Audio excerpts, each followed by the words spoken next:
Today we're going to have a look at this Dremel 4000 tool. I got it from my next door neighbor. He was having a garage sale and he said it doesn't always work right. It doesn't seem to have enough power and it shuts off once in a while. And so I said to myself, when I fixed this mixer here, it ended up being bad brushes in the motor. So I look at the Dremel and I see this has the same kind of screws on the side, which means this has replaceable brushes. So let's take it apart and have a look. Well, here's a potential problem. After removing both caps, I found there's only one brush inside. Let's have a look. There's the holes where the brushes go down through. You can see there's nothing in that one. And there's nothing in that one. That makes me wonder what happened to the brush. I mean, did it just get all ground up and sucked down into the machine? Or did someone take this apart before trying to fix it and didn't know what to do? I'm not sure. But for $12, we went on Amazon and we bought a new pair of brushes.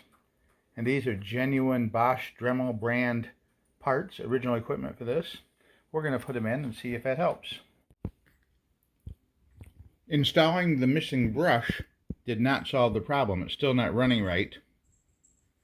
So we're going to separate the two cases and have a look at the condition of the rotor and interior workings of the motor itself.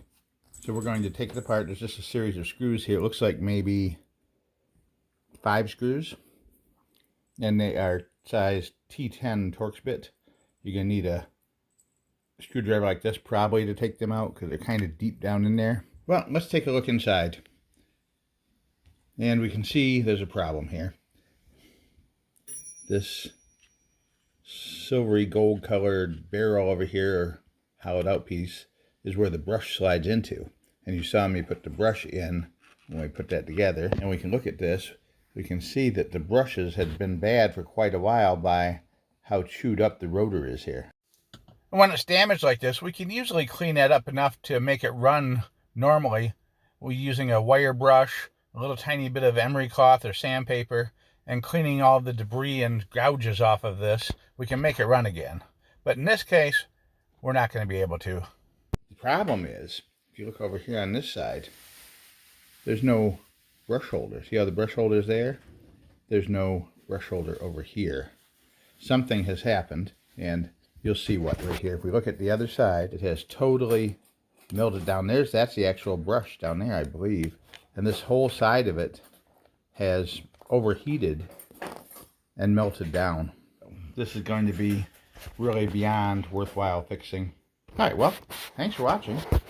Sorry the repair didn't work out quite the way I hoped, but you still learned about how to take them apart and how to change the brushes. And that's really what this was all about, changing the brushes. So we'll call this a success. Have a great day.